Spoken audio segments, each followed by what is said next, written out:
पूर्णमदः पूर्णमिदं पूर्णात् पूर्णमुदच्यते पूर्णस्य पूर्णमादाय पूर्णमेवावशिष्यते।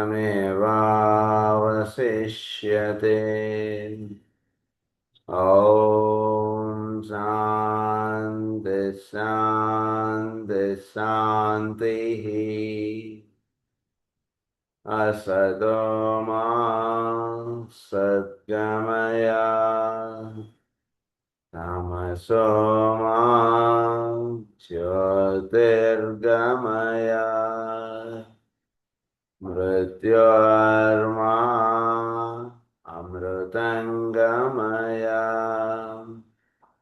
ॐ शान्ति शान्ति शान्तिः।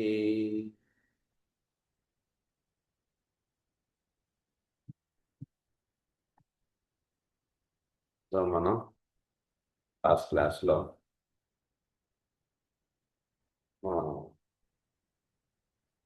అవర్ కార్మిక్ లైబిలిటీస్ దాని గురించి చదువుకుంటే లాస్ట్ పాయింట్లో ఉన్నాం మనం. ఇక్కడ ఏమని చెప్తున్నారంటే మనకి,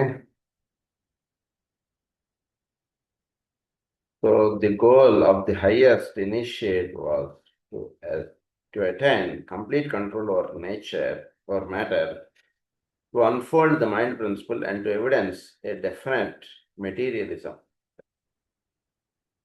So the goal of the initiative వీటిది ఏంటంటే మొత్తం ఈ to attain complete control over matter, వాడు స్వామిత్వం సాధించగలగడం, చక్కగా వాడు భౌతికత్వం వాటి మీద ఒక చక్కటి ఇది సాధించడం అంటుండేదిగా ఉంటుండేది.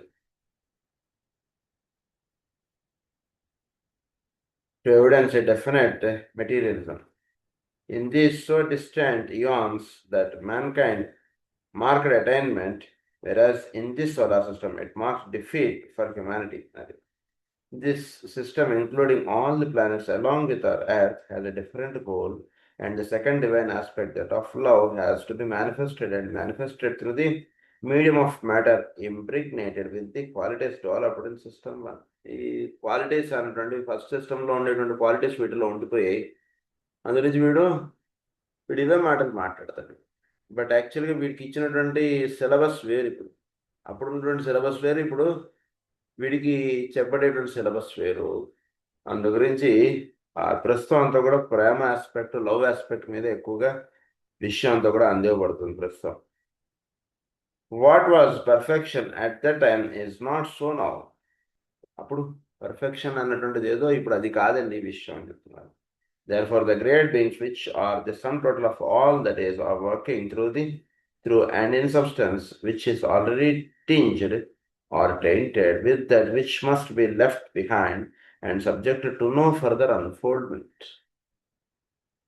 సో అందరించి మహానుభావులు, పరమ గురువులు వీళ్ళందరూ కూడా ఏం చేస్తున్నారంటే, working through and in substance which is already tinged or tainted with that which must be left behind.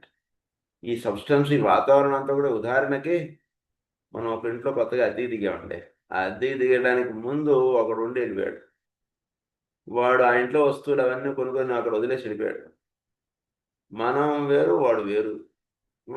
వాడికి సంబంధించిన విషయాలు అవన్నీ కూడా అక్కడ వదిలేసి వెళ్ళిపోయాడు. ఆ ఇంట్లో మనం దిగాం. అందు గురించి ఆ ఇంటిని మనకి తగ్గట్టుగా ప్రస్తుతం ఉండేవి మనకి వినియోగంగా ఉంచుకోవడానికి కావాల్సినటువంటి విధంగా ఆ ఇంటిని ఇప్పుడు తయారు చేసుకోవాలి. అది పరమ గురువులు భూమి మీద నిర్వహిస్తున్నటువంటి కార్యక్రమం. In substance which is already which must be left behind and subjected to know further unfoldment. There are imperfections. These are imperfections which we are considering the 7 aspects of intelligent materiality. 7 aspects of intelligent materiality అన్నది. అంటే సృష్టిలో భౌతికత్వం దాల్చడం అంటున్నది కూడా 7 aspects of intelligent materiality అన్నది.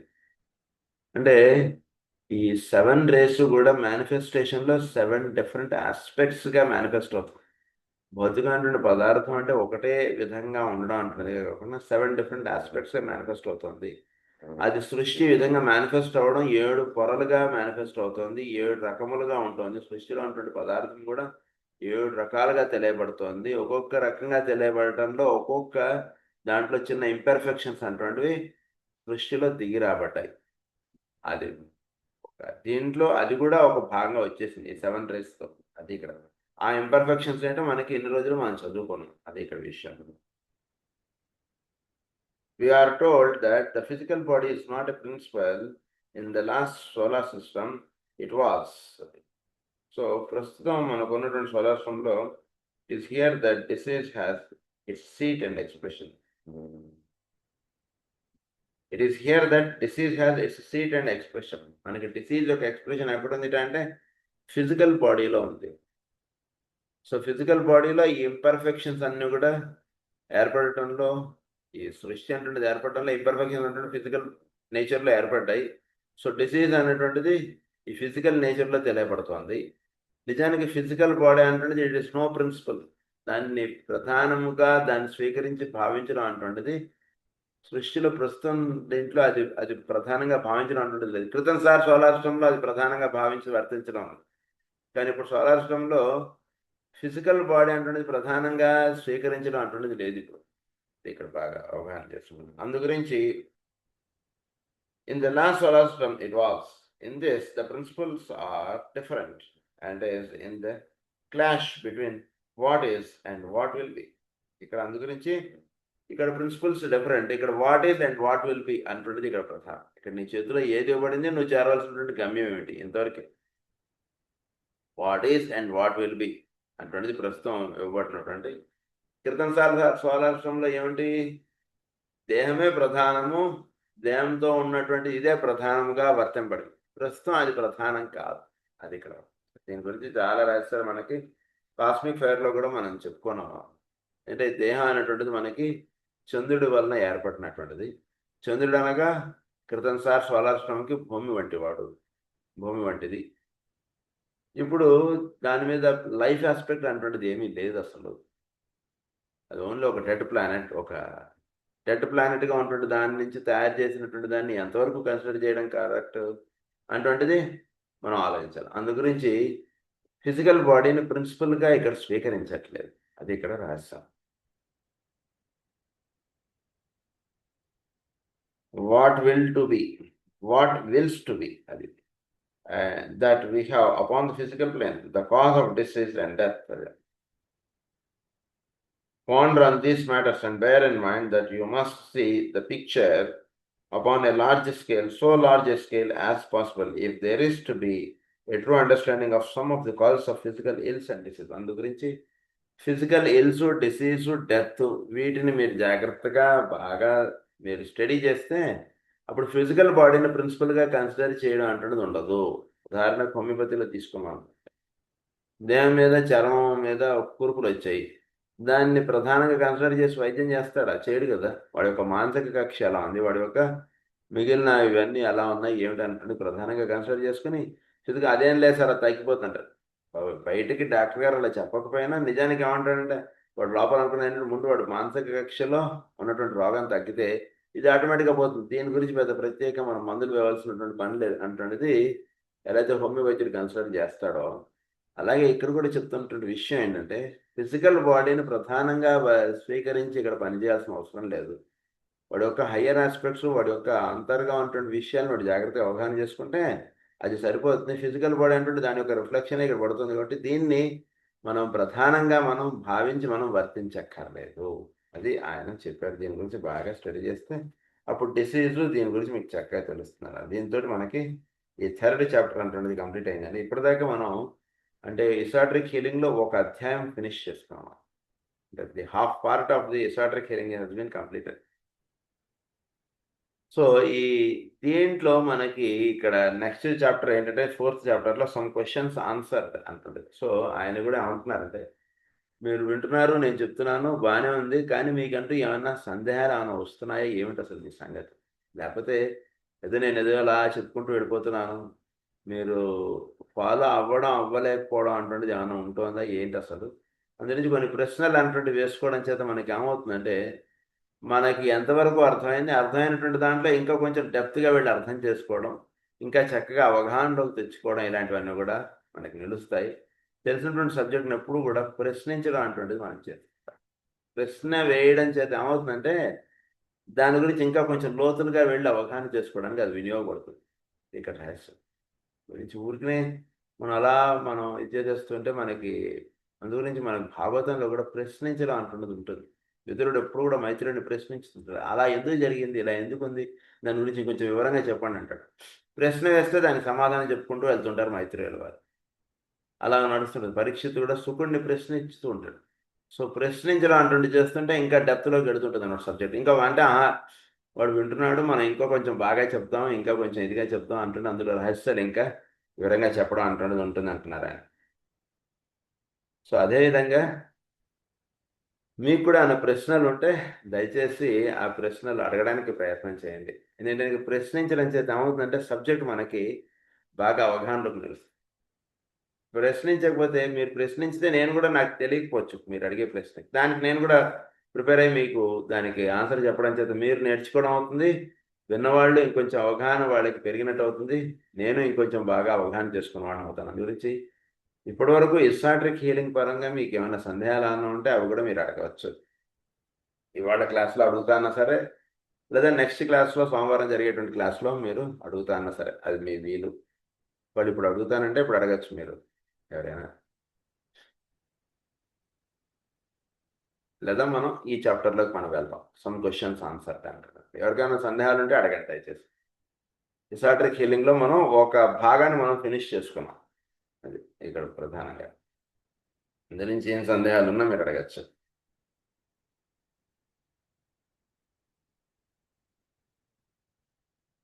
మీరు ఏమైనా hand raise చేస్తే నేను అన్మ్యూట్ చేస్తాను, లేకపోతే నేను ప్రొసీడ్ అయిపోతుంటాను.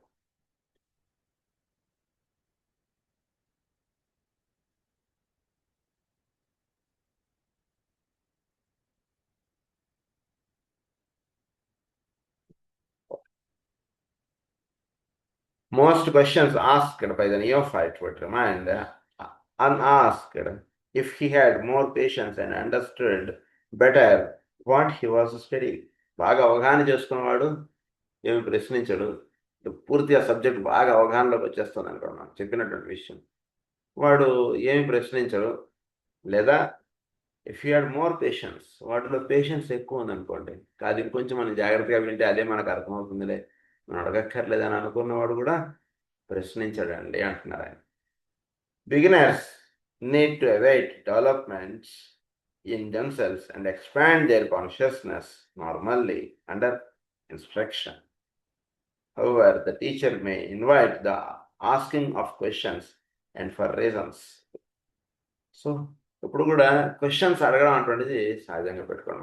నా క్లాస్లో వరకు మాత్రం, వేరేది నేను చెప్పలేను కానీ మీకు, నా క్లాస్లో వరకు మాత్రం మీరు నిర్మమాటంగా చక్కగా మీరు క్వశ్చన్స్ అడిగేసేయండి. మీరు క్వశ్చన్స్ అంటే క్లాస్ మధ్యలో అడగడానికి నేను ఎక్కువగా ఇష్టపడను. సో క్లాస్ అయిపోయినప్పుడు కానీ, లేదా మీరు మన గ్రూప్లో కానీ మీరు జస్ట్ ఒక వాయిస్ మెసేజ్ పెట్టేసేయండి. దాన్ని నేను నెక్స్ట్ క్లాస్లో వాటిలో అది మీకు చక్కగా మీకు అర్థం అవ్వడానికి వీలుగా నేను అది కూడా కవర్ చేసుకుంటూ నేను చెప్పుకుంటాడు. అందు గురించి ఎప్పుడు కూడా ప్రశ్నించడానికి వెనకాడకండి. పేషెన్స్ అంటున్నది ఉండొచ్చు, చక్కగా సంతోషం దానికి, కానీ have free in my class. అది ఫ్రీగా హాయిగా ఉండండి. ఏం డౌట్ ఉన్నా సరే, ఇది డౌట్ అడగచ్చా, అడగకూడదా, బాగుంటుందా బాగుంటుంది, ఇలాంటివి ఏం పెట్టుకోకర్లేదు. ఎందుకంటే మనందరం కూడా నేర్చుకుందాం అని ఇక్కడ కూర్చున్నాం తప్పితే మనందరం కూడా ఈ సబ్జెక్ట్ మీద మాస్టర్స్ అని ఇక్కడ కూర్చోలేదు. అందు గురించి నేర్చుకోవడంలో ఎటువంటి ప్రశ్న అయినా రావచ్చు, తెలిసి అడగచ్చు. ఎవరైనా సరే ఏ ప్రశ్న అయినా సరే అడగచ్చు.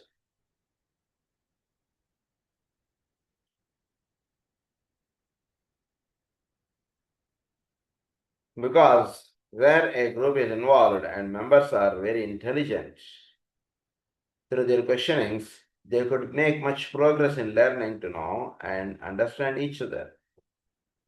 Threads of intercourse could be set up which would link them more closely together. So మీరు అడగడం, నేను చెప్పడం, దీని చేత ఏమవుతుందంటే మన బాండేజ్ కూడా చాలా బాగుంటుంది. ఎవరైనా క్లాస్ చెప్పాను, నాకు ఎవరు వస్తున్నారో కూడా నిజానికి నాకు తెలియదు. నేను ఏదో ఆన్లైన్లో నేను కూర్చుని ఏదో చెప్పేస్తున్నాను, మీరు వింటున్నారు, ఇది బాగానే ఉంది. కానీ but we should have interaction also. Interaction ఉంటే ఏమవుతుందంటే మనలో ఒక కలయిక అంటుంది చాలా చక్కగా ఉంటుంది, చాలా బాగుంటుంది అని ఆయన చెప్తారు. So we should be interactive sessions అనేటువంటివి కూడా మనకు ఉండాలి. ఆయన కూడా అదే చెప్తున్నారు. సో మనం ఇంటరాక్టివ్ సెషన్ లాగా మనం అంటే ఒక చక్కగా ఒక డిస్కషన్ లాగా సబ్జెక్ట్ గురించి, ఇందులో చెప్పినటువంటి సబ్జెక్ట్ గురించి మనం మాట్లాడుతున్నాం. అంటే నేను అన్మ్యూట్ చేస్తాను, ఎవరైనా సందేహాలు అనుంటే అడగండి. అందు గురించి నేను అన్మ్యూట్ చేస్తున్నాను కదా, కొంచెం మీరు మీ మైక్రోఫోన్ కొంచెం జాగ్రత్తగా పెట్టుకోండి. అన్మ్యూట్ చేశాను. సో మీరు ఎవరైనా సరే మాట్లాడచ్చు కూడా. Threads of intercourse could be set up which would link them more closely together. So ఇప్పుడు ఏమవుతుందంటే ఒక ఇంటరాక్టివ్ సెషన్ అంటుంటే we can have more close of the subject కూడా మనం చక్కగా ఇంకా ఎక్కువ అవగాహన చేసుకోవడానికి ప్రయత్నం చేసుకున్నాం. ఎందుకంటే మనం రోజు చెప్పుకోవడం చేత ఏంటంటే మనం సబ్జెక్ట్ ఇంకా చక్కగా మనకు అవగాహనలోకి రావాలి విషయం అది. అందు గురించి ఈ ప్రయత్నం అంటుంది మనం చేస్తాం. సో ఏ సందేహం ఉన్నా సరే నిర్మోహమాటంగా అడిగేసేయండి. Because through the questions, the teacher himself can enter into a close rapport with the students' viewpoints. For example, myself and the Western point of view as regards the healing art. నేను western వాడిని, వాళ్ళ యొక్క ఉద్దేశాన్ని నేను అవగాహన చేసుకోవడం నేను ఈ రకంగా చేస్తున్నాను. సో మీరు కూడా ఏం సందేహాలు ఉన్నా సరే నిర్మమాటంగా అడగండి అంటున్నారు ఆయన. ఆయన కూడా అదే చెప్తున్నారు, మనం కూడా అదే చెప్పుకున్నాం. చక్కగా ఒక ఇంటరాక్టివ్ సెషన్ లాగా అందరూ కూడా ఊరికనే just with relation to this సబ్జెక్టే మాట్లాడాలి దయచేసి. ఏవో వేరే విషయాలు సందేహాలుగా ఇక్కడ వద్దు. ఈ సబ్జెక్ట్ సంబంధించినటువంటిది మీరు రోజు క్లాస్ అటెండ్ అవుతున్న వాళ్ళు జస్ట్ అన్మ్యూట్ చేసుకుని మీకు ఏం అర్థమవుతుంది, ఏదైనా సందేహం ఉంటే అడగండి దయచేసి. డెఫినెట్గా ఇక్కడ 2 రకాల వాళ్ళు ఉంటారని చెప్పారు. బాగా అవగాహన అయిపోయింది మీ అందరికీ, ఫైన్, అప్పుడు అడగక్కర్లేదు మీరు. లేదా ఎవరికైనా ఏమన్నా అవగాహన అవ్వడంలో ఏమన్నా ఇబ్బంది ఉంది, మీరు అడగండి. అదే కదా విషయం.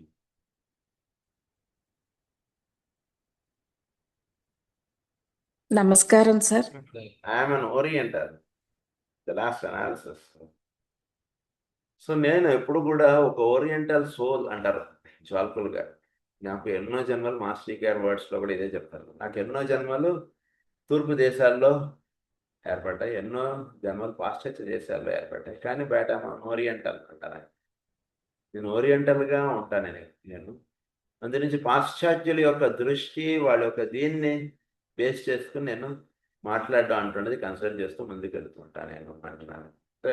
తూర్పు దేశాల వాడికి కొంత విషయాలు సహజంగా వాడు టేక్ ఇట్ గ్రాంటెడ్గా వాడు పెట్టుకుంటాడు. పాశ్చాత్య దేశాలు లిటరేచర్ సబ్జెక్ట్స్ని వీటిని అంత డైరెక్ట్గా వాళ్ళు అవగాహన చేసుకోవడం కానీ వాళ్ళు టేక్ ఇట్ గ్రాంటెడ్గా వాళ్ళు స్వీకరించారు. కాబట్టి వాళ్ళని దృష్టిలో పెట్టుకుని నేను సబ్జెక్ట్స్ ఎక్కువగా డీల్ చేస్తుంటాను.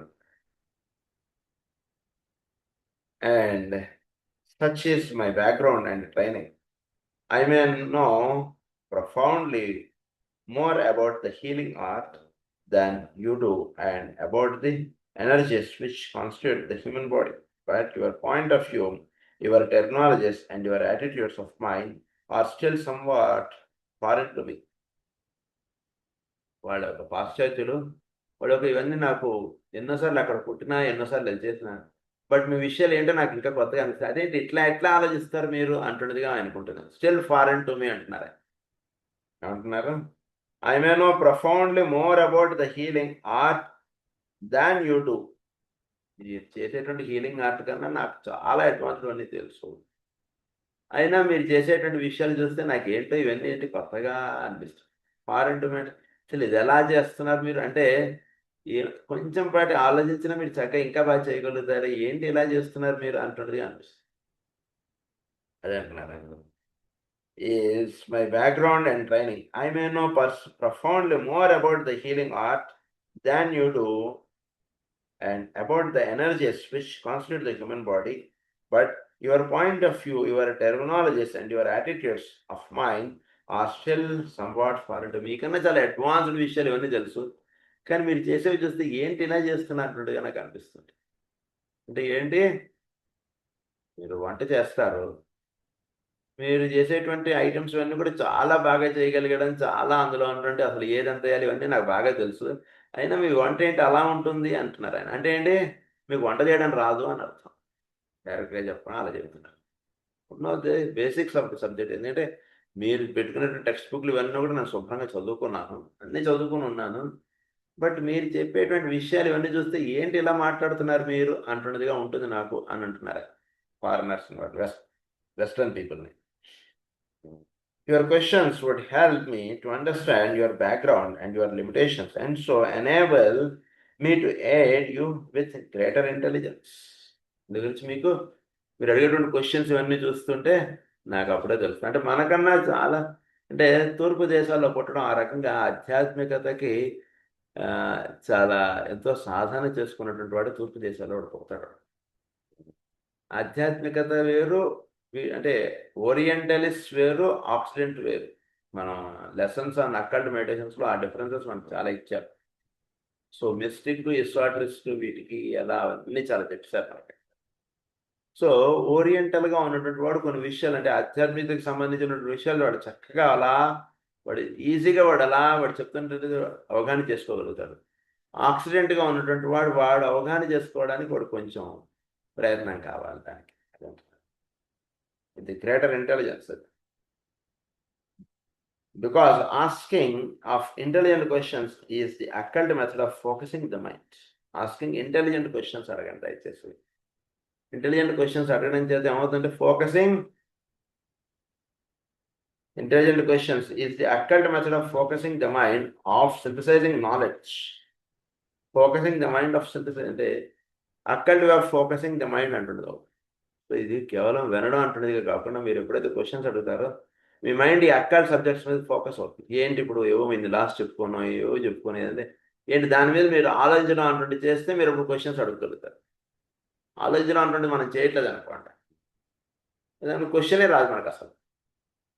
ఇప్పుడైతే the moment we start thinking will get questions. If you are not thinking at all we may rarely get questions. That means we won't get questions. అది ఇక్కడ అంటున్నారా.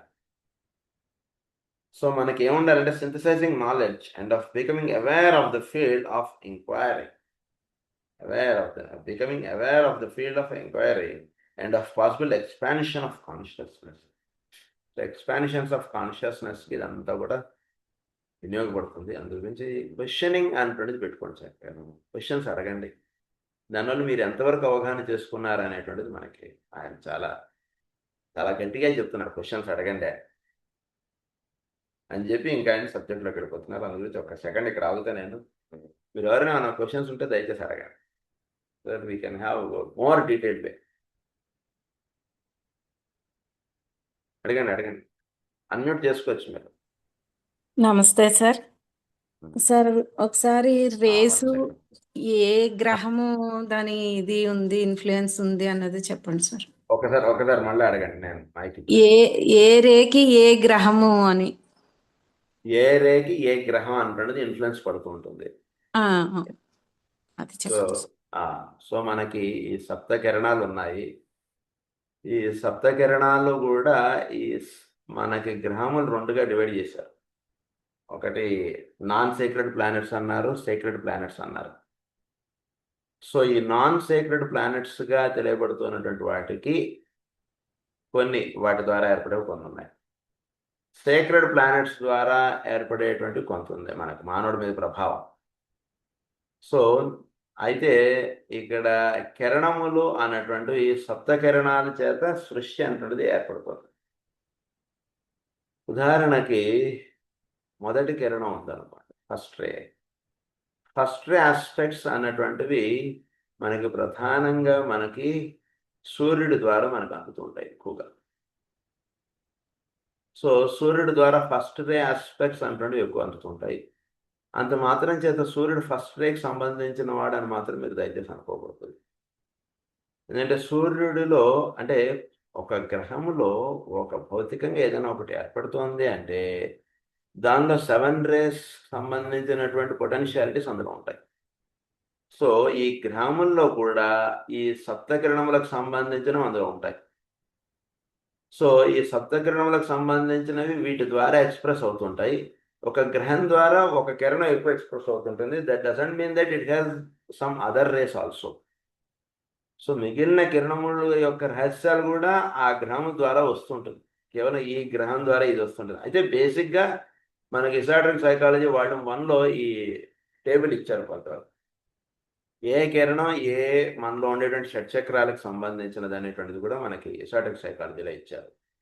సో అలా మనం అవగాహన చేసుకోవడానికి ప్రయత్నం చేసినప్పుడు మనం అంటే సూర్యుడిని మనం ఫస్ట్ రే కింద తీసుకుంటుంటాం, కొన్ని ఆస్పెక్ట్స్లో సెవెంత్ రే కింద కూడా తీసుకుంటుంటాం. సో ఫస్ట్ రే సూర్యుడిగా మీరు అనుకోవచ్చు, సెకండ్ రే మీరు శుక్రుడిగా మీరు తీసుకోవచ్చు, తర్వాత మీరు బుధుడు ఫిఫ్త్ రే కింద తీసుకోవచ్చు, తర్వాత మీరు యురేనస్ ప్లానెట్ సెవెంత్ రే కింద తీసుకోవచ్చు, తర్వాత సిక్స్త్ రే కిందేమో మనం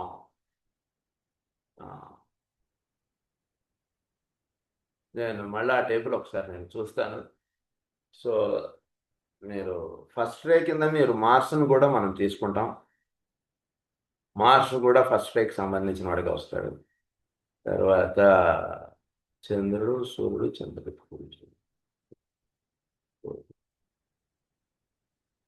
గురువు మనకి థర్డ్ రే కింద కూడా వస్తాడు. తర్వాత శని మనకి ఫోర్త్ రే కింద కూడా తెలియబడతాడు. తర్వాత మనకి ఇలా కొంచెం ఒక చిన్న టేబుల్ ఉంది మనకి, అది మనకి మళ్ళీ ఒకసారి మనం పోస్ట్ చేసుకుందాం. అందులో చాలా క్లియర్గా మనకి ఇది అయితే ఆ గ్రహం ద్వారా ఆ రేనే మనకు అందుతోందని మాత్రం మనం అనుకోకూడదు. మిగిలిన రేస్ కూడా అందులో ఉంటాయి, బట్ బేసిక్గా ఒక బ్రాడ్ క్లాసిఫికేషన్ అంటుంది మనకు ఉంది. అది మనం అవగాహన పెట్టుకోవచ్చు మనం దాన్ని బేసిక్గా. అది సో థర్డ్ రే ద్వారా మనకి మూన్ యొక్క ఆస్పెక్ట్స్ అంతా కూడా థర్డ్ రే ద్వారా కూడా మనకు అందుతుంటాయి. అలా కూడా మీరు అవగాహన చేసుకోవచ్చు.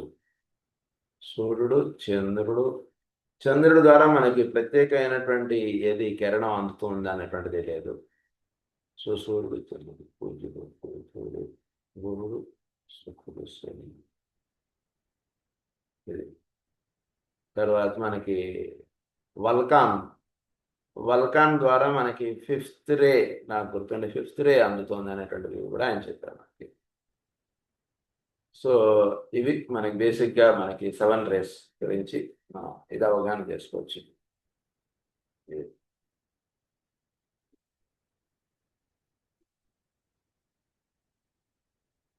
సో ఇది అవగాహన చేసుకోవడంలో మీకు ప్లానెటరీ ఆస్పెక్ట్స్ గురించి కూడా మనకి ఇంకొంచెం జాగ్రత్తగా అవగాహనలోకి వస్తే అప్పుడు చాలా ఇదిగా ఉంటుంది. ప్లానెటరీ ఆస్పెక్ట్స్, ప్లానెట్స్ మనకి ఎలా ప్రభావం చూపుతున్నాయి ఏంటి, సో వాటి యొక్క విధానం ఎలా ఉంటుంది ఏంటి, కొంచెం జాగ్రత్తగా అవగాహన చేసుకుంటే మీకు వీటి యొక్క రహస్యాలు ఇంకా కొంచెం బాగా వస్తాయి. సో వీటిని మళ్ళా మన యొక్క షట్చక్రంలో ఇవి ఎలా పనిచేస్తున్నాయి, 7 రేస్, అది కూడా మీరు అవగాహన చేసుకోవచ్చు.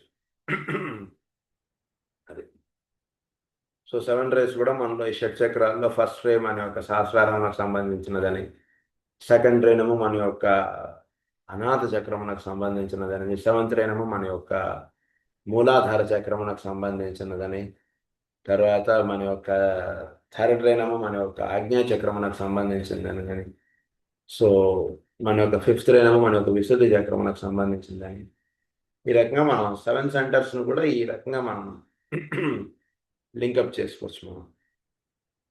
సో ఇదంతా కూడా మనం ఒక టేబుల్ ఫామ్గా వేసుకోవాలని చెప్పి మనం గతంలో కూడా అనుకున్నాం. సో ఎప్పుడైతే మీరు టేబుల్ ఫామ్గా ఇదంతా మనం పెట్టుకుంటామో సబ్జెక్ట్ మీద ఇంకా కొంచెం చక్కటి అవగాహన ఏర్పడుతుంది నాకు. గురించి 7 సెంటర్స్, 7 ప్లానెట్స్, 7 రేస్, ఇలా ఇవన్నీ కూడా మీరు ఒక టేబుల్గా మనం పెట్టుకుంటే సో మనం చాలా చక్కగా అవగాహన చేసుకోవాలి ఆ విషయాన్ని. ఇంతవరకు బ్రాడ్గా చెప్పాను మీకు, నేరోగా మీకు ఆ టేబుల్స్ నేను మనకి ఎసాటరిక్ సైకాలజీ వాళ్ళు మనలో టేబుల్స్ ఇచ్చారు. అలాగే ఇవి ఏ 7 రేస్ మనకి ఏ కలర్స్ అవి కూడా మనకి ఇచ్చారు. 7 రేస్ ఏ కంట్రీస్ అవి కూడా మనకి ఇచ్చారు. 7 రేస్ ఏ ఆశ్రమ్స్, 7 ఆశ్రమ్స్ అలా కూడా మనకి ఇచ్చారు. సో వీటినన్నిటిని కూడా మనం ఒక టేబుల్ ఫామ్గా మనం పెట్టుకుంటే చాలా చక్కగా ఉంటుంది. అలా కూడా మనం చేసుకోవచ్చు. ఇదంతా కూడా మనకి ఎసాటరిక్ సైకాలజీ వాళ్ళు మనలో ఉన్న డీటెయిల్స్ అన్నీ కూడా అది నేను వీలైతే ఇవాళ రేపట్లో నేను పోస్ట్ చేస్తాను గ్రూప్లో. ఓకే, నెక్స్ట్ అండి. నమస్తే అండి. నమస్తే. నమస్తే మాస్టర్. అది మనకి హీలింగ్ దీంట్లో అప్పుడప్పుడు గురువుల్ని తలుచుకుని హీలింగ్ చేసేప్పుడు కొన్ని డౌట్స్ వస్తున్నాయండి. ఒక గ్రూప్ చేద్దాము అని అనుకున్నారు కదా సార్. ఉమ్. అది గ్రూప్ ఉంటే అందులో పోస్ట్ చేయొచ్చు, ఇక్కడ క్లాస్ డిస్టర్బ్ చేయకుండా అన్నట్టు. గ్రూప్ లో అయినా మీరు పోస్ట్ చేయొచ్చు, ఇబ్బంది లేదు. అదే హీలింగ్ కి ఒక గ్రూప్ చేద్దాము అని అనుకున్నారు కదా, అది అవకాశం ఉంటుంది. ఎవరికైనా ఇబ్బందులు ఉంటే కరెక్ట్, మీరు మంచి పాయింట్ చెప్పారు. అంటే ఏప్రిల్ 10వ తారీఖు నుంచి, మొన్న మేము తిరుపతి వెళ్ళినప్పుడు నాకు అట్లా అనిపించింది, ఏప్రిల్ 10 నుంచి గ్రూప్ స్టార్ట్ చేస్తే బాగుంటుంది అన్నట్టు నాకు తోచింది ఆ రోజు. సోమవారం. మంచి మంచి ఆలోచన మీకు కలిగింది. సో మనం ఒక హీలింగ్ అనేటువంటిది మనందరి ఎనర్జీస్ కూడా ఎవరికైతే హీలింగ్ అవసరమో వాళ్ళకి మనం పోర్ చేయొచ్చు. మనం చక్కగా ధ్యానం అనేటువంటిది అందరం కలిసి ఒక గ్రూప్ హీలింగ్ అనేటువంటిది చక్కగా చేస్తే వాళ్ళకి చాలా తొందరగా హీలింగ్ అనేటువంటిది జరుగుతుంది. అందురించి ఆ రకమైనటువంటి సహకారం మనందరం కూడా ఎక్కడెక్కడో ఉండవచ్చు, కానీ అందరం కూడా పలానా వ్యక్తికి బాగాలేదన్నటువంటిది మన యొక్క ప్రేయర్స్లో వాళ్ళని ధ్యానం చేయడం, అది ఎలా చేయాలి ఏంటివన్నీ కూడా మనకు చెప్పారు. సో మోస్ట్లీ రేపు ఎల్లుండి సబ్జెక్ట్స్లో కూడా అది వస్తుంది ఇంకా. సో అలా హీలింగ్ చేయడానికి చక్కగా ఒకటి ఏర్పాటు, ఒక ప్లాట్ఫామ్ మనం పెట్టుకుంటే కూడా చాలా బాగుంటుంది. సో అందులో ఏంటంటే కేవలం ఇప్పుడు మనం ఒక ఈ డిస్ట్రిక్ట్ క్లాస్ గ్రూప్లో అయినా పెట్టుకోవచ్చు, లేదంటే సపరేట్గా ఒక వాట్సాప్ గ్రూప్ అనేటువంటిది కావాలంటే ఒకటి క్రియేట్ చేసుకున్నాం. అందులో మనకి తెలిసిన వాళ్ళల్లో ఎవరికైనా మనం బాగోకపోతే వాళ్ళ వివరాలు ఏంటి కొంచెం అవి పోస్ట్ చేయబడుతూ ఉంటుంది, లేదా ఇందులో అయినా మనం పోస్ట్ చేసుకోవచ్చు, ఎలా అయినా సరే పర్వాలేదు. అది మనం ప్రేయర్ చేసేటప్పుడు మనం చక్కగా వాళ్ళకి హీలింగ్ జరగాలి అనేటువంటిది మనం చక్కగా ప్రార్థించడం చేత వాళ్ళకి చక్కటి హీలింగ్ అనేటువంటిది వెళ్తుంది. ఆ పాయింట్ మనం తప్పకుండా కన్సిడర్ చేసుకున్నాం. దాని ఒక గ్రూప్ పెట్టుకుందామంటే సపరేట్గా ఒక గ్రూప్ పెట్టుకుందాం, లేదు ఇందులో చేసుకుందాం, that's its up to our point. అంటే ఒక గ్రూప్ వంట పెట్టుకుందాం. Most welcome.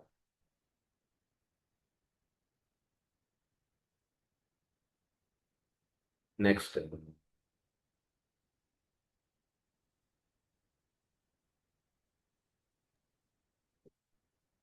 నమస్కారం గురుగారు. నమస్కారం అండి. ఇది నా initial level question as a beginner. No issue, అడగండి సార్, ఏం పర్వాలేదు. కర్మ అనేది ఇట్ షేప్స్ డిసీజెస్ అని చెప్తాం కదా. కర్మ షేప్స్ డిసీజెస్. డిసీజ్ అనేది కర్మ, ప్రీవియస్ లైఫ్ కర్మ వల్ల వస్తుందని చదువుకున్నాం కదా. అండ్ క్వశ్చన్ ఏమంటే, how does conscious living in this present life, how does conscious living మీ ప్రస్తుత జీవితంలో కాన్షియస్ గా లైఫ్ సాగతిస్తే, how does that play role in healing? How does healing can be done అన్న మీ ఉద్దేశం? అంటే డిసీజ్ అనేది ప్రీవియస్ పాస్ట్ కర్మ చేత డిసీజ్ అనేటువంటిది వస్తుంది. అవును. ఈ కరెంట్ లైఫ్ లో కాన్షియస్ గా ధర్మంగా spiritually if we proceed our life, how does it shape beat disease, beat our next life అనేది? ఇప్పుడు క్రితం జన్మలో చేసినటువంటి కర్మలకు సంబంధించిన జబ్బులు ఈ జన్మలో వస్తున్నాయి. సో ఈ జన్మలో మనం చక్కగా ఒక స్పిరిచువల్ గా చక్కగా ఉండడం అటువంటి చేసినా ఎందుకు వస్తాయంటారా? అలా సాగతిస్తే how does it benefit? Okay. మనం ఉదాహరణకి ఈ జన్మలో మనం చక్కటి సాధన అటువంటి చేసుకుంటూ జీవితం చాలా ధర్మమయముగాను, చాలా ఆరోగ్యమయముగాను, చక్కటి ప్రిన్సిపల్స్ ఫాలో అవుతూ మనం జీవిస్తూ ఉంటే కార్మిక్ లయబిలిటీస్ కొంతవరకు తగ్గిపోయే అవకాశాలు ఎక్కువ ఉంటుంది. అంటే మనకి నెక్స్ట్ టాపిక్లో ఏమని వస్తుందంటేనండి, డిసీజ్ అనేటువంటిది 2 రకాలుగా ఉంటుందండి అంటారు. ఒకటి ఇంటర్నల్, ఇంకొకటి ఎక్స్టర్నల్ అంటారు ఆయన. అంటే వ్యాధి అనేటువంటిది వాడికి అక్కడ ఉన్నటువంటి కండిషన్స్ అవన్నీ కూడా, ఇది ఒకటి. ఇంటర్నల్గా వాడిలో కొంత దానికి సంబంధించిన టెండెన్సీ కొంతవరకు ఉంటుంది. సో వీడు ఇంటర్నల్ టెండెన్సీ అనేటువంటిది సెట్ చేసుకోవడం అనేటువంటిది ఎప్పుడైతే వీడు చేస్తుంటాడో, ఎక్స్టర్నల్ ఫ్యాక్టర్స్ వీడి మీద ప్రభావం చూపడం అనేటువంటిది నెమ్మదిగా తగ్గిపోతుంది. అంటే ఉదాహరణకి వీడికి స్వీట్ అంటే ఇష్టం అనుకోండి, స్వీట్ ఎక్కువ తింటూ ఉంటాడు, వీడు షుగర్ ఉన్నవాడు అనుకోండి, ఊరికే జస్ట్ అవగాహన. వీడికి లోపల నుంచి స్వీట్ తినడం అంటే చాలా ఇష్టం. వాడు అటు చూడకుండా ఇటు చూడకుండా స్వీట్ ఒకటి నోట్లో వేసేస్తున్నాడు. వాడికి షుగర్ రీడింగ్ పెరిగిపోతుంది. సో వాడికి లోపల టెండెన్సీ ఆఫ్ లైకింగ్ స్వీట్స్ అంటున్నది వాడికి ఇంటర్నల్గా వాడికి ఉంది ప్రాబ్లం. సో దాన్ని ఒకటి సెట్ చేసుకోవడం అంటున్నది వీడు సాధన చేసి వీడు ఎప్పుడైతే సెట్ చేసుకుంటాడో వీడికి ఆటోమేటిక్గా వీడికి షుగర్ అనేటువంటిది కనబడేటువంటిది నెమ్మదిగా తగ్గుతూ ఉంటుంది. సో కార్మిక్ లైబిలిటీస్ చేత ఏర్పడినటువంటి జబ్బులు వాటిని మనం ఒక ఆధ్యాత్మిక జీవితం అంటున్నది ఎప్పుడైతే మనం అలవాటు చేసుకుంటామో మనం ఈ కార్మిక్ లైబిలిటీస్ చేత ఏర్పడినటువంటి వాసనలు కానీ అవన్నీ కూడా మనం నెమ్మది అంటే ఒక దీన్ని మనం శుభ్రంగా దాన్ని చక్కగా పెట్టుకోవడం అటువంటి చేస్తుంటే దానికి ఉన్నటువంటి వాసనలు అవన్నీ కూడా నెమ్మదిగా తగ్గిపోతుంటాయి. మనం విల్ బి చాలా చక్కగా శుద్ధస్వయముగా మనం తయారవుతాం. అందు గురించి పూర్వకర్మ అంటున్నది మనకు రహితం అవ్వాలి అంటే ప్రస్తుతం జన్మలో మనం చాలా చక్కటి అయినటువంటి జీవితం మనం గడపాలి. అంటే ఒక ధర్మమయము ఒక ఆరోగ్యమయమైనటువంటి జీవితం మనం గడుపుతూ ఉండాలి. అది చేస్తుండడం చేత మాత్రమే పూర్వకర్మ అంటున్నది రహితం. పూర్వకర్మ రహితం అవ్వాలంటే ఈ రకమైనటువంటి జీవితం తప్పకుండా ఉంటేనే అది రహితం అవుతుంది, కానీ లేకపోతే అది అలా పెరిగిపోతుంది. మామూలుగా మనం జీవిస్తూ ఉంటే మన యొక్క టెండెన్సీస్ బాడీలో చాలా ఉంటాయి మనకు తెలియకుండా, అవన్నీ అలా ఉండిపోతుంటాయి, అవన్నీ అలా పెరిగిపోతుంటాయి. అందుగురించి పూర్వకర్మ రహితం చేసుకోవడానికి మనందరము కూడా ఈ జన్మని చక్కటి సార్థకత అంటున్నది దానికి అందించాలి. అప్పుడు పూర్వకర్మ మనలో రహితం అవుతుంది.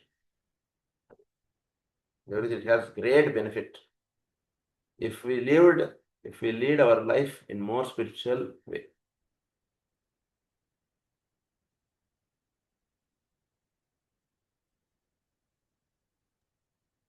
ఇంకొక చిన్న ఫాలోఅప్ క్వశ్చన్ ఉంది. అంటే నేను నోట్స్ రాసుకునేటప్పుడు కొన్ని బ్లాంక్స్ వదిలేస్తున్నాను, అంటే something which I don't understand, అలాగే వదిలేస్తున్నాను. సో అందులో ఒకటి, how do we identify which ray we belong to? Which ray one belongs to? Very good question, చాలా బాగా అడిగారు. మనం అందరము కూడా సప్తకిరణములుగా మనం తెలియబడుతుంటాం. దీని గురించి చాలాసార్లు నేను చెప్తూ వచ్చాను చాలా క్లాసెస్లో. సో బేసిక్గా మనకి హోమియోపరంగా మీకు చెప్పాలంటే చాలా సులభం. మనం ఒక పేషెంట్ రాగానే మనం కేస్ షీట్ తయారు చేస్తాం. అలా మన గురించి ఒక కేసు అంటుండి తయారు చేసుకోవాలి మనం. అంటే ఏంటి, మన యొక్క ఫిజికల్ బాడీ ఏంటి, దీని గురించి మనకు ఒక అవగాహన అంటున్నది ఏర్పాటు చేసుకోండి. ప్రతి వాళ్ళు కూడా వాళ్ళ యొక్క ఫిజికల్ బాడీ ఏంటి అంటే వాళ్ళ బాడీ గురించి వాళ్ళకి ఒక అవగాహన అంటున్నది ఏర్పడుతుంది. కాబట్టి ఈజీగా ప్రతి వాళ్ళము కూడా మన ఫిజికల్ బాడీ ఎలా రెస్పాండ్ అవుతోంది, ఎలా ఉంటుంది, ఏమిటి, దీని మీద ఒక చిన్నటి ఒక పాయింట్స్ రాసుకోండి. అంటే ఈ ఫిజికల్ అంటే 7 రేస్ గురించి ఒక చక్కటి అవగాహన పెట్టుకుని నేను ఇప్పుడు చెప్పేది ఫాలో అయిపోతుంటే మీకు ఈజీ అయిపోతుంది. ఈ ఫిజికల్ బాడీ అంటే రిలేటెడ్ ఓన్లీ ఫిజికల్ బాడీ ఇక్కడ మనం మాట్లాడుతున్నాం, ఇంక వేరేదేం కాదు. సో ఫిజికల్ బాడీ అంటే ఎథరిక్ అండ్ డెన్స్ ఫిజికల్. ఇది ఏ కిరణమునకు సంబంధించినది అంటే చోటులో వీడు ఉంటూ ఉన్నప్పుడు వీడి ఫిజికల్ బాడీ వీడి చుట్టూతో ఉన్నటువంటి వాతావరణానికి ఎలా స్పందిస్తుంది అంటుంది మీరు జస్ట్ గమనించండి. సెకండరీ వాడిది ఎలా స్పందిస్తుంది అంటే వాడి అణువులు, వాడి దేహంలో ఉన్నటువంటి అణువులు ఎలా స్పందిస్తాయి అంటే వాడి యొక్క మానసిక కక్ష, వాడి యొక్క ఆస్ట్రల్, మెంటల్ ఇదన్నీ వదిలేసాయి కదా. Just leave all those. Just we are considering only physical. So man is in 7 planes కదా. సో సప్త లోకాలకు సంబంధించిన వాడు మానవుడు. ఓన్లీ ఫిజికల్ ఆస్పెక్ట్ ఇప్పుడు కన్సిడర్ చేయండి ఒక్క నిమిషం. వీడి చుట్టూతో ఉన్నటువంటి వాతావరణానికి వీడు ఎలా స్పందిస్తున్నాడు, వీడి యొక్క ఫిజికల్ బాడీ అంటే మానసిక కక్ష పక్క పెట్టండి, ఆస్ట్రల్ కాదు, ఓన్లీ ఫిజికల్ బాడీ ఎలా స్పందిస్తుంది అనేటువంటి చూడండి. వీడి ఫిజికల్ బాడీ ఎలా. సో ఫస్ట్ రే వాడిది అయితే కనుక వాడిది మనం ఇప్పుడు 7 రేస్ గురించి కూడా మనం మొన్న క్లాసులో చాలా చెప్పుకున్నాం. సో ఫస్ట్ రే వాడిది ఎలా ఉంటుంది ఏంటి with respect to physical body, అది అప్లై చేసి చూసుకోండి. సెకండ్ రే వాడిది ఎలా ఉంటుంది, వాడు అంటే ఈ దేహాణువులు చాలా ప్రేమ ఆప్యాయతతో కూడుకున్నవిగా ఉంటాయి. అందు గురించి సెకండ్ రే వాడి యొక్క అంటే if the physical body belongs to second ray, then his body వాడి యొక్క కాన్షియస్ లేకుండానే వాడు దాని గురించి ఆలోచించకుండానే వీడి బాడీ వేరే వాడికి సహకారంకి వేరే వాడు ఏమైనా ఇబ్బందులు ఉంటే it immediately response and helps the people. అంటే వాడు he will not be conscious of it. Physical body ఆ రకంగా పనిచేయడం అంటుండి చేస్తుంటారు. సో అలా ఒక్కొక్క కిరణం అదే సెవెంత్ రే అనుకోండి. Seventh ray usually physical body belongs to seventh Rega ఎక్కువ ఉంటుంది. సో సెవెంత్ రే అంటున్నది ఉంటూ ఉండడం చేత ఏంటంటే కనుక వీడి యొక్క సంకల్పం ఏదైతే ఉందో, ఏ కారణంగా అయితే వీడు జన్మ తీసుకుని వచ్చాడో ఆ కారణంగా ఫిజికల్ బాడీ రెస్పాండ్ అవుతూ ముందుకు వెళ్ళడం అంటున్నది ఎక్కువగా ఉంటుంది. So most of the people will have the seventh ray as their physical body. Muladhara చక్రం సెవెంత్ రే.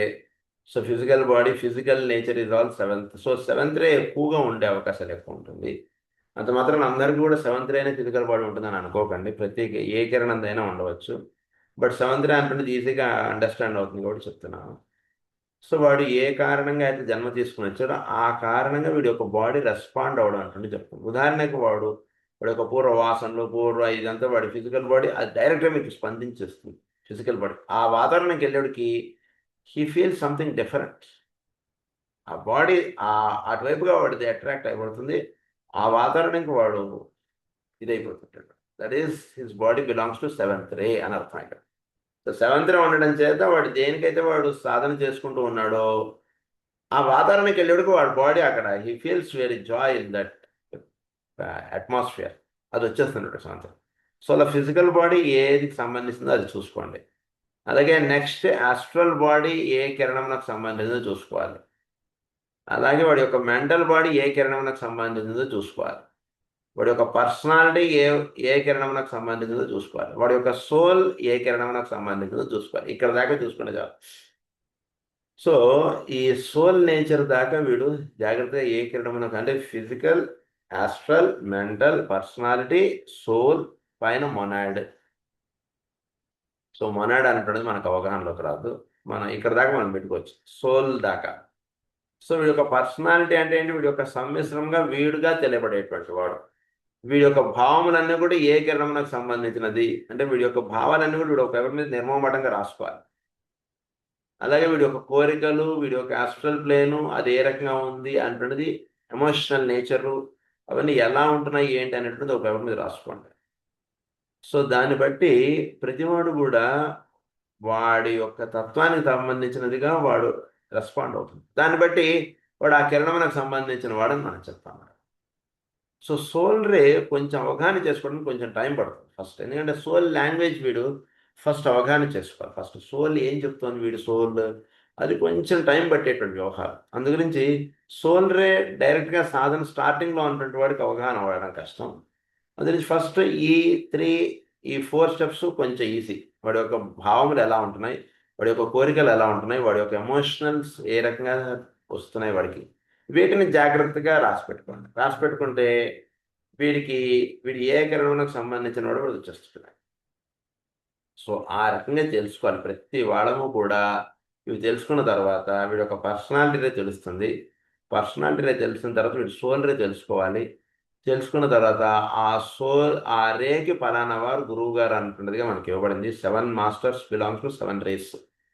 సో వాళ్ళని వీడు చక్కగా ధ్యానం అంటుండే చక్కగా చేసుకుంటూ, అంటే భౌతికంగా నిర్మమాటంగా చెప్పాలంటే మనకి మాస్టర్ గారు గురువు గారుగా ఉండవచ్చు. బట్ మనం ఉదాహరణకి మనం 6th రే అనుకోండి. 6th రే అంటే జీసస్ క్రైస్ట్. సో ఆయన మాస్టర్ గారి ద్వారా మనకి అందుతుంటుంది ఆయన యొక్క కిరణాలు. సో అలా వీడు 6th రే అయినప్పుడు ఆయన, లేదా 5th రే అంటే Count de Saint Germain, 7th ray అంటే Count de Saint Germain, Hilarion, Venetian, వీళ్ళు అసలు గురువుగా ఉంటూ వీళ్ళ యొక్క కిరణములు మన యొక్క భౌతికంగా ఉండేటువంటి గురువుల ద్వారా వాళ్ళని మనం పొందుతూ ఉంటాం. సో డైరెక్ట్గా వీడికి వాళ్ళతోటి కనెక్టివిటీ అంటున్నది వీడు సోల్గా వీడు తెలుసుకున్నప్పుడు వీడి కిరణం ఏమిటో ఆ కిరణములకు సంబంధించిన గురువుతో వీడికి అనుసంధానం అంటే స్టార్ట్ అయిపోతుంది. డైరెక్ట్గా స్టార్ట్ అవుతుంది. స్టార్ట్ అయినప్పుడు వీడు చక్కగా ఆ గురువు యొక్క కార్యక్రమంలో వీడు నిమగ్నం అవడం అంటే జరుగుతుంది. ఆ కిరణం యొక్క మనకి ఫిజికల్గా మన క్లాసులో చెప్పుకున్నటువంటి భౌతికమైనటువంటి ఇవి నెమ్మదిగా వాడికి ఆ నెగిటివ్ ఇంపాక్ట్స్ అనేటువంటి తగ్గిపోయి ఓన్లీ పాజిటివిటీ, వెర్చువస్ అనేటువంటి ఏవైతే మనం చెప్పుకుంటామో అవి మాత్రం చక్కగా నిలుస్తాయి వాడికి. అందుకని ఇది కొంచెం ఇదిగా ఉండేటువంటిది కాబట్టి కొంతవరకు అంటే రెగ్యులర్గా క్లాసెస్ అటెండ్ అయినటువంటి వాళ్ళకి 7 రేస్ మీద అవగాహన ఉంటుంది కాబట్టి వాళ్ళు చక్కగా చేసుకోవచ్చు. లేదంటే కనుక చక్కగా మనం సింపుల్గా నేను చెప్పినట్టుగా ఒక పేపర్ మీద అన్నీ రాసుకోండి. మీ యొక్క మానసికం ఎలా ఆలోచిస్తుంటుంది, ఏం చేస్తుంటుంది, ఫుల్ డీటెయిల్డ్గా రాసుకోండి. 4 పేజీలు రావచ్చు, 10 పేజీలు రావచ్చు. ఫుల్ మీ మైండ్ ఎట్లా ఫ్లోట్ అవుతుంది, జరిగినటువంటి సంఘటనలు వీటిలో ఇలా మీరు చేసుకుంటూ రాసేసుకుంటే ఇది ఏ కిరణమునకు సంబంధించినటువంటిది అనేటువంటిది మీకు వచ్చేస్తుంది ఈజీ. దాన్ని బట్టి ఆ కిరణం అనేది రాసేసుకోవచ్చు. దాన్ని బట్టి బేసిక్గా పర్సనాలిటీ రే అండ్ సోల్ రే ఈ రెండు మాత్రం మీరు కన్సిడర్ చేసుకోండి. మిగిలినవన్నీ కూడా పర్సనాలిటీ రేలో కలిసిపోతాయి కాబట్టి ఈ ఫిజికల్ యాస్ట్రల్ మెంటల్ అంతా కూడా పర్సనాలిటీ రే సోల్ రే ఈ రెండు తెలుసుకోండి. సోల్ రే ఏదో అది ప్రధానమైనటువంటి సాధనగా మీరు ఏర్పాటు చేసుకోండి, చాలా చక్కగా ఉంటుంది.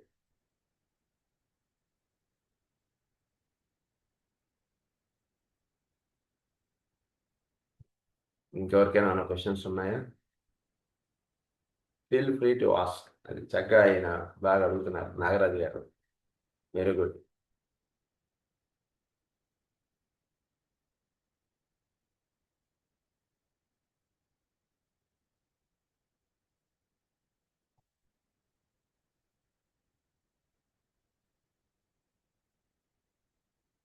సో మనం ఇద్దరితోటి క్లాస్ కంప్లీట్ చేద్దాం. నెక్స్ట్ క్లాస్ కూడా ఏమైనా సందేహాలు ఏమైనా ఉంటే మీరు దయచేసి మీరు నోట్ చేసి పెట్టుకోండి. ఫస్ట్ మనం డౌట్స్ క్లారిఫై చేసుకుని మనం నెక్స్ట్ సబ్జెక్ట్లో కూడా వెళ్దాం.